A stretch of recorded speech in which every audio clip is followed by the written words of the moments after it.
बच्चों नमस्कार। बच्चों हम लोग पढ़ने वाले हैं कक्षा 7वीं गणित में अति महत्वपूर्ण प्रश्नों की श्रृंखला, और इस श्रृंखला के अंतर्गत आज हम पढ़ने वाले हैं बच्चों कुछ और अति महत्वपूर्ण प्रश्नों को। इससे पहले तक वो हमने लगभग बच्चों प्रश्न क्रमांक 6 तक पढ़ लिया है। आज हम पढ़ेंगे प्रश्न क्रमांक 7 और इससे आगे के प्रश्नों को। चलिए बच्चों शुरू करते हैं। प्रश्न क्रमांक 7वां प्रश्न है और इस भाग का पहला प्रश्न। सरल कीजिए 2 ऋण बड़े कोष्टक में 2 ऋण सर्पाकार कोष्टक में 2 ऋण छोटा कोष्टक में 2 ऋण 2 ऋण 2 रेखा कोष्टक में और सर्पाकार छोटा और मध्यला कोष्टक बंद।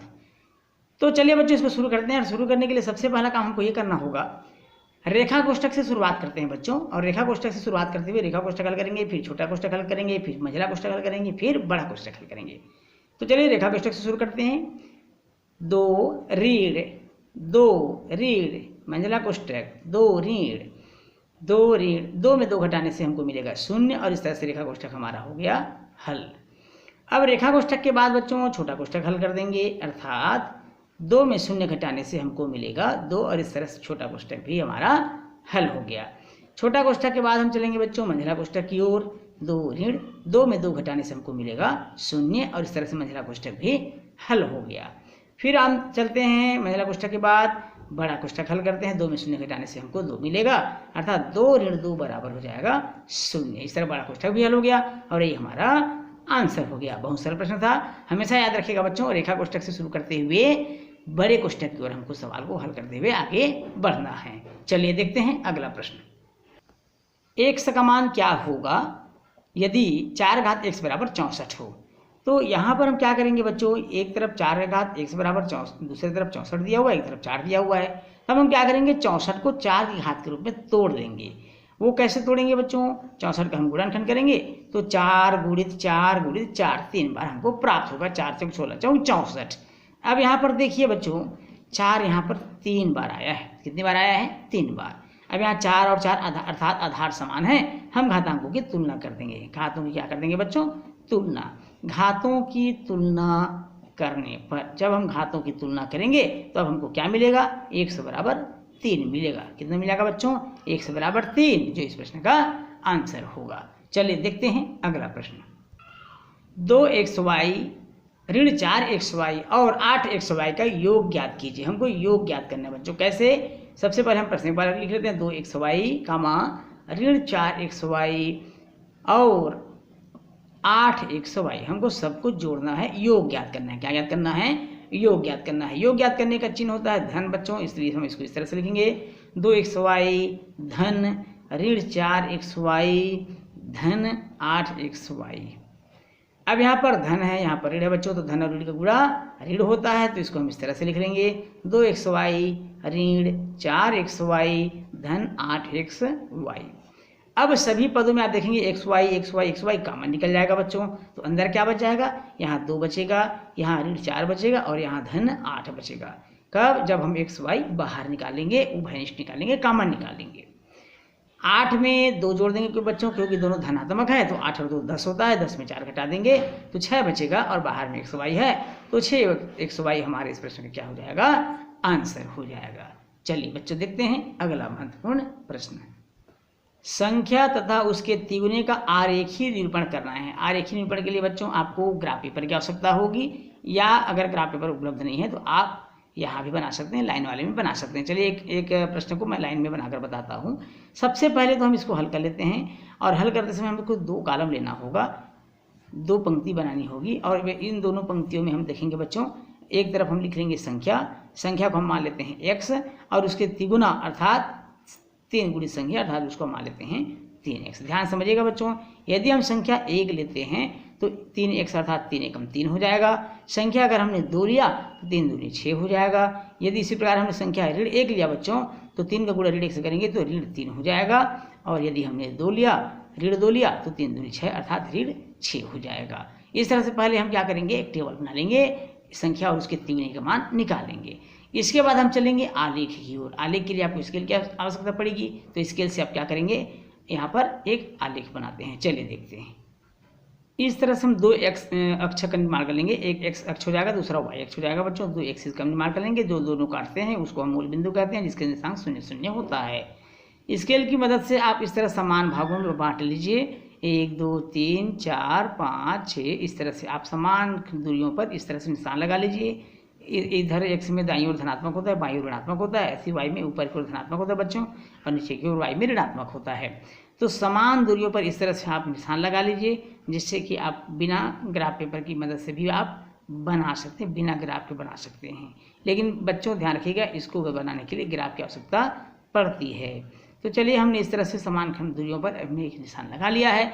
अब चलिए इसका निरूपण कैसे करते हैं। सब ध्यान रखिएगा, पहला मान x है, x में दर्शाएंगे, और दूसरे मान को y अक्ष में। अर्थात अब एक बार और देख लीजिए बच्चों, जो x का मान है उसे x अक्ष में दर्शाएंगे, और जो 3x का मान है इसे हम y अक्ष में दर्शाएंगे। कहाँ पर दर्शाएंगे बच्चों? y अक्ष में। 2 और 6, सबसे पहले 1 3 दिया हुआ है, फिर 2 6 दिया है, फिर 1 3 दिया है, और 2 और 6 दिया है। तो सबसे पहले हम देखेंगे 1 और 3, 1 x अक्ष में और 3 y अक्ष में। तो ये 1 हो गया x अक्ष में बच्चों, 3 y अक्ष में, 1 2 3, और ये जहाँ पर मिलते हैं बच्चों उसको हम इस तरह से हम मिला लेंगे यहाँ पर, और इसका नाम हम लिख देंगे 1 और 3। उसके बाद 2 6, ये 2 हो गया, फिर 6, 1 2 3 4 5 6, यहाँ पर आएगा बच्चों 2 6, ये इस तरह से, और यहाँ पर आप इस तरह से निशान लगा लेंगे 2 6, वहाँ पर पहुँचेगा, ये 2 और हो जाएगा 6। उसके बाद दिया है ऋण 1 ऋण 3, ऋण 1 यहाँ पर आएगा बच्चों x अक्ष में, और ऋण 3 y अक्ष में नीचे जाएगा, 1 2 3, यहाँ पर इस तरह से ऋण 1 और ऋण 3 यहाँ पर प्रदर्शित हो जाएगी। हम यहाँ पर लिख लेंगे ऋण 1 और ऋण 3। उसके बाद दिया है बच्चों ऋण 2 और ऋण 6, ऋण 2 और ऋण 6 कहाँ पर प्रदर्शित होगा देखते हैं। ऋण 2 यहाँ पर आ जाएगा, 1 2, यहाँ ऋण 2 हो जाएगा, और ऋण 6 1 2 3 4 5 6 यहाँ पर आ जाएगा, और इस तरह से हम बराबर दूरी पर निशान लगा लेंगे। यहाँ पर ऋण 2 और ऋण 6, वहाँ पर निर्देशांक अंकित कर देंगे। अब इनको स्केल की मदद से हम सीधे सीधे मिला देंगे बच्चों, और स्केल की मदद से मिलाएंगे तो हमारा बन जाएगा वो आलेख। क्या बन जाएगा बच्चों? आलेख बन जाएगा, और इस तरह से हमारा ये आंसर हो जाएगा। समझ में आ गया होगा बच्चों, बहुत सरल था, आप सब बहुत अच्छे से बना सकते हैं। तो चलिए बच्चों चलते हैं अगले प्रश्न की ओर।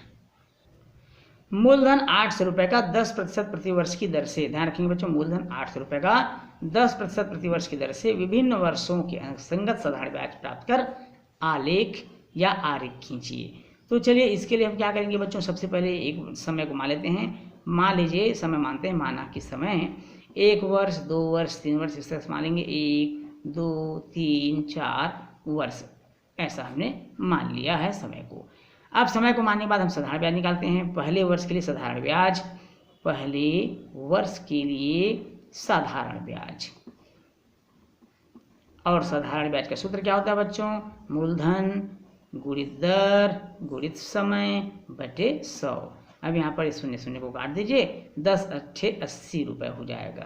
कितना हो जाएगा? 80 रुपये। दूसरे वर्ष के लिए हम निकाल लेते हैं, दूसरे वर्ष के लिए साधारण ब्याज। दूसरे वर्ष के लिए हम साधारण ब्याज कैसे निकालेंगे बच्चों? दूसरे वर्ष के साधारण ब्याज निकालेंगे तो केवल समय का मान बदलता जाएगा, बाकी सारे मान यथावत रहेंगे। इस तरह से 10 दूनी 20 8 160 रुपये। कितना हो जाएगा बच्चों? 160 रुपये। अब हम चलते हैं तीसरे वर्ष के लिए साधारण ब्याज। तीसरे वर्ष के लिए साधारण ब्याज, अब तीसरे वर्ष का साधारण ब्याज का सूत्र क्या लगाएंगे हम? मूलधन गुणित दर गुणित समय 3 वर्ष बटे 100। अब यहाँ पर इस तरह से काट देंगे बच्चों, 10 या 30 8 240, तो ये हो जाएगा 240 रुपये। तो इसी तरह 4 वर्ष के लिए, 5 वर्ष के लिए, 6 वर्ष के लिए आप पूरा निकाल सकते हैं। और उसको निकालने के बाद एक साड़ी बना लीजिए बच्चों, और इस साड़ी में हम लिखेंगे, एक तरफ हम लिखेंगे समय और दूसरी तरफ हम लिखेंगे साधारण ब्याज रुपए में। तो चलिए हम एक तरफ लिख लेते हैं समय और दूसरी तरफ हम लिख लेते हैं साधारण ब्याज। समय हमने क्या लिया था बच्चों? 1 वर्ष, उसके बाद हमने लिया 2 वर्ष, फिर लिया 3 वर्ष, फिर इस तरह से आप लेते जा सकते हैं। उसके बाद जब हम पहला वर्ष लिए 80 रुपये आया, दूसरे वर्ष में 160 रुपये आया, और तीसरे वर्ष में कितना आ गया बच्चों? 240 रुपये। तो इस तरह से यह भी समय के साथ साथ बढ़ता जाएगा। इस तरह से हमको बच्चों आलेख खींच लेना है। वैसे तो इसको ग्राफ पेपर पर बनाना है, लेकिन नहीं है तो आप इस तरह से कॉपी में भी बना सकते हैं। समान दूरी पर निशान लगा लेंगे। हम x अक्ष को समय माना है और y अक्ष में हमने साधारण ब्याज रुपए में प्रदर्शित किया है। x अक्ष में 1 2 3 4 5 6 इस समय को हमने वर्षों में लिखा है, वैसे y अक्ष में हमने 50 रुपये 100 रुपये के अंतराल में हमने 250 रुपये तक का रुपए को दर्शाया है। अब देखेंगे बच्चों पहले वर्ष के लिए कितने रुपए था साधारण ब्याज? 80 रुपये था।